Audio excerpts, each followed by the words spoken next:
Vaccination को लेकर CM Bhupesh Baghel ने पीएम मोदी को एक पत्र भी लिखा है। राज्य को मिलने वाली वैक्सीन डोज की संख्या, उसकी कीमत के बारे में जानकारी मांगी। पत्र में सीएम भूपेश बघेल ने लिखा कि राज्य और केंद्र को मिलने वाली वैक्सीन की कीमत एक समान होनी चाहिए, जिससे ज्यादा से ज्यादा लोगों को वैक्सीन लग सके। सीएम ने यह भी लिखा कि कोविशील्ड की तुलना में कोवैक्सीन की कीमत कम रखी जाए। पत्र में राज्य को हर महीने मिलने वाली वैक्सीन की संख्या की जानकारी मांगी गई।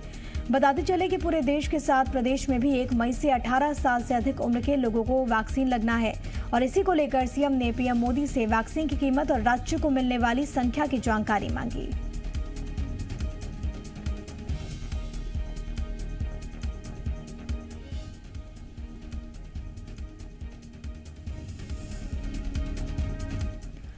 मुख्यमंत्री भूपेश बघेल आज जिला पंचायत अध्यक्षों, जिला पंचायत सीईओ के साथ कोरोना के रोकथाम, टीकाकरण के संबंध में चर्चा करेंगे। मुख्यमंत्री वर्चुअल तरीके से बैठक करेंगे। बैठक में सीएम राज्य के ग्रामीण क्षेत्रों में कोरोना संक्रमण की रोकथाम, इलाज और टीकाकरण के लिए उठाए गए कदमों की समीक्षा करेंगे। मुख्यमंत्री भूपेश बघेल कोरोना से बचाव के तरीकों के संबंध में जरूरी दिशा निर्देश भी देंगे। वर्चुअल बैठक का आयोजन दोपहर 12 बजे होना है। तो जिला पंचायत अध्यक्षों और जिला पंचायत के सीईओ के साथ मीटिंग करेंगे। इससे पहले आपको याद होगा कि तमाम महापौर के साथ भी चर्चा हुई थी और इसके अलावा तमाम कमिश्नर्स के साथ भी चर्चा की गई थी और अब जिला पंचायत अध्यक्षों और जिला पंचायत के सीईओ के साथ मीटिंग होने वाली है। सत्य प्रकाश मेरे साथ, मेरे सहयोगी तमाम जानकारी के साथ इस वक्त लाइव मौजूद हैं। सीधे उन्हीं का रुख करते हैं। सत्य प्रकाश, जो हालात बने हुए हैं वो लगातार गंभीर है, लगातार मीटिंग्स मुख्यमंत्री यहाँ पर कर रहे हैं और अब इसी क्रम में एक और महत्वपूर्ण बैठक आज होने वाली है दोपहर 12 बजे। बिल्कुल, देखिए बड़ी बैठक है क्योंकि कल ही नगर निगमों के तमाम जो मेयर हैं उनसे और नगर निगमों के आयुक्तों के साथ बैठक सीएम भूपेश बघेल ने किए थे और कई सारे महत्वपूर्ण निर्देश उन्होंने दिए थे। आज चूंकि जिला पंचायत अध्यक्षों के साथ बैठक है, इसके अलावा जिला पंचायत के जो सीईओ हैं उनके साथ बैठक है और इस बैठक को इसलिए खासा महत्वपूर्ण माना जा रहा है क्योंकि ये ग्रामीण क्षेत्र से की व्यवस्था से जुड़ी हुई बैठक है। ग्रामीण क्षेत्रों में जिस तरह से पिछले कुछ दिनों में कोरोना का प्रसार हुआ है, कोरोना ने जिस तरह से पैर पसारे हैं, वो काफी गंभीर स्थिति की ओर इशारा कर रहे हैं। मतलब कि जो मुख्य शहरी इलाके हैं उसके अलावा ग्रामीण इलाकों से भी कमोबेश उसी तादाद में मरीज, कई सारे ऐसे ग्रामीण इलाके हैं जो निकल के आ रहे हैं जैसे शहरी इलाकों से निकल के आ रहे हैं। जबकि गाँव में घर दूर दूर होते हैं, गाँव में ऐसा माना जाता है कि नेचुरल ऑक्सीजन जो है वो ज्यादा बढ़िया रहता है शहरों की अपेक्षा। फिर भी जिस तरह से संक्रमण का दायरा बढ़ा है वो चिंता बढ़ाने वाला है और उसके बाद कहीं ना कहीं सरकार जो लगातार सीएम भूपेश बघेल बैठक कर रहे हैं। अभी पहले उन्होंने कलेक्टरों के साथ बैठक की थी, उसके बाद नगर निगम के आयुक्तों और नगर निगम के महापौर के साथ बैठक की है और आज जिला पंचायत के सीईओ और जिला पंचायत के अध्यक्षों के साथ बैठक करके वो तमाम इन विषयों को लेकर चर्चा करेंगे कि आखिर कोरोना के संक्रमण के चैन को कैसे तोड़ा जाए, उसे रोकने के क्या कुछ इंतजाम जो सरकार स्तर पर किए जा रहे हैं वो काफी है या नाकाफी है, क्या उसमें और बढ़ोतरी की जाए, किस स्तर पर बढ़ोतरी की गुंजाइश है, क्या और कड़ाई बढ़ती जाए। तो ऐसे कई सारे बिंदु होंगे जिन बिंदुओं पर चर्चा होगी और कई सारे महत्वपूर्ण निर्देश भी सीएम भूपेश बघेल इस बैठक में देंगे। जी, और सबसे ज्यादा महत्वपूर्ण ये हो जाता है सत्य प्रकाश, क्योंकि टीकाकरण 1 मई से बात करें तो 18+ वाले लोगों को भी वैक्सीनेट किया जाएगा। ऐसे में जो ग्रामीण आबादी है वहां से भी ऐसी तस्वीर निकलकर सामने आ रही है जहां पर लोग उस तरीके से जागरूक नहीं है।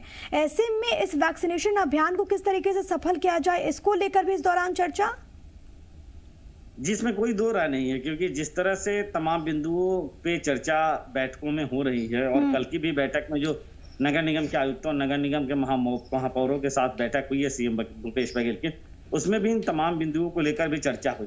निश्चित तौर पे ग्रामीण इलाकों में अवेयरनेस थोड़ा सा कम है शहरी इलाकों की अपेक्षा, लेकिन कैसे उस अवेयरनेस को बढ़ाया जाए और जो महा टीकाकरण अभियान शुरू होने वाला है तीसरे चरण का 1 मई से, उसमें कैसे अधिक से अधिक लोगों की सहभागिता हो, ये बेहद जरूरी है और निश्चित तौर पे इस बैठक में इस बात को लेकर भी चर्चा के आसार।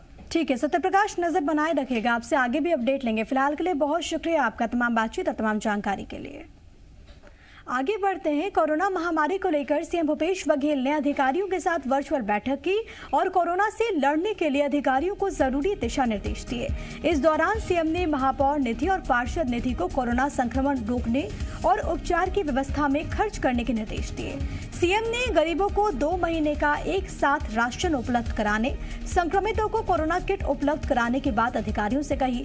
सीएम ने साफ किया कि कोई भी बिना टेस्टिंग से राज्य में प्रवेश नहीं कर पाए। इसके लिए सीमावर्ती इलाकों पर प्रशासन अपनी नजर रखे और बाहर से आने वाले हर व्यक्ति का कोरोना टेस्ट हो। अस्पताल में दवाइयों की किल्लत को दूर करने के साथ ही सीएम ने इलेक्ट्रिक शवदाह गृहों की स्थापना को तत्काल मंजूरी दी।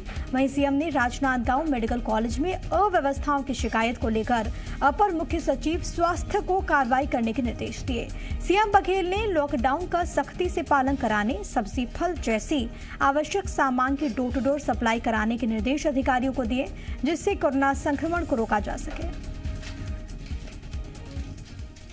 छत्तीसगढ़ के गृह मंत्री ताम्रध्वज साहू ने भिलाई के सेक्टर 6 में कोविड आइसोलेशन सेंटर का उद्घाटन किया। 150 बिस्तर की क्षमता वाले इस आइसोलेशन सेंटर में कोरोना मरीजों को फ्री में चिकित्सा सुविधा मिलेगी। इसके साथ ही उनके खाने पीने का भी ध्यान रखा जाएगा। 150 बेड वाले इस आइसोलेशन सेंटर में 40 बिस्तर में ऑक्सीजन की भी सुविधा है। इस सेंटर का संचालन कलेक्टर की देखरेख में होगा। मिलकर वर्तमान परिस्थिति को देखते हुए होम आइसोलेशन सेंटर जैसा एक डेवलप किया है।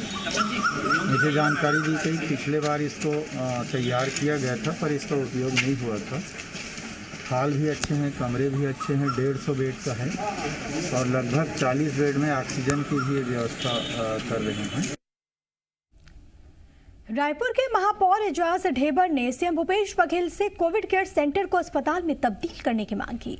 महापौर ने कहा कि होम आइसोलेशन की व्यवस्था बनी हुई है और ऐसे में कोविड केयर सेंटर का कोई औचित्य नहीं रह जाता। ऐसे में कोविड केयर सेंटर को अस्पताल में बदल देना चाहिए, जिससे अस्पतालों के लिए भटक रहे गंभीर मरीजों को इलाज मिल पाए। एजाज ढेबर ने कहा कि सीएम ने उनकी मांगों को गंभीरता से लिया है। जल्द ही इस बारे में आदेश जारी हो सकते हैं। अगर हम इसी आइसोलेशन सेंटर में ऑक्सीजन प्लांट डाल दिया जाए, वहां पर पूरा ऑक्सीजन की व्यवस्था कर दी जाए और वहां पर कुछ खर्चा कर दिया जाए और 5-5 वहां पर अगर हम लोग वेंटिलेटर डाल दें, तो मुझे ऐसा लगता है कि कहीं ना कहीं हमारी हॉस्पिटल की क्राइसिस कम हो जाएगी। ये हमने माननीय मुख्यमंत्री जी से कहा है और मुझे ऐसा लगता है कि आखिरी में वो इसके बारे में विस्तृत अभी हमें जानकारी देंगे। एक तरफ कोरोना संक्रमण से हालात बेकाबू हो रहे हैं, तो वहीं ऑक्सीजन और वेंटिलेटर की कमी से कई अस्पताल जूझ रहे हैं। ऐसे में धमतरी जिले के वेंटिलेटर दुर्ग भेजने की खबर पर बीजेपी विधायक रंजना साहू भड़क उठी और उन्होंने नाराजगी जताते हुए कहा कि अगर ऐसा हुआ तो वो धरने पर बैठ जाएंगी। जिले में संचालित सरकारी और निजी अस्पतालों में अभी 20 से 22 वेंटिलेटर्स हैं। ऐसे में मरीज बढ़ने से ये नाकाफी साबित हो रहे हैं और इससे स्थानीय विधायक वेंटिलेटर बढ़ाने की कोशिश कर रहे हैं। ऐसे में जब उन्हें वेंटिलेटर शिफ्ट करने की खबर मिली तो वो भड़क गई। हालांकि कलेक्टर ने साफ किया कि कोई भी वेंटिलेटर अन्य जिलों में नहीं भेजा जाएगा, बल्कि धमतरी में 8 वेंटिलेटर्स की व्यवस्था को और भी ज्यादा किया जा रहा है।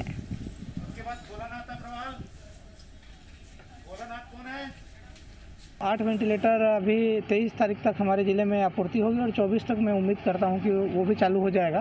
तो 8 के 8 पूरा वेंटिलेटर्स जो है डेडिकेटेड कोविड वार्ड में हम लोग यहाँ लगाएंगे जिला अस्पताल में।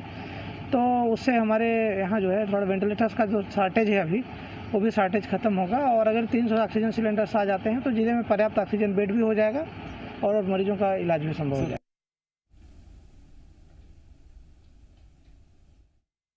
8 वेंटिलेटर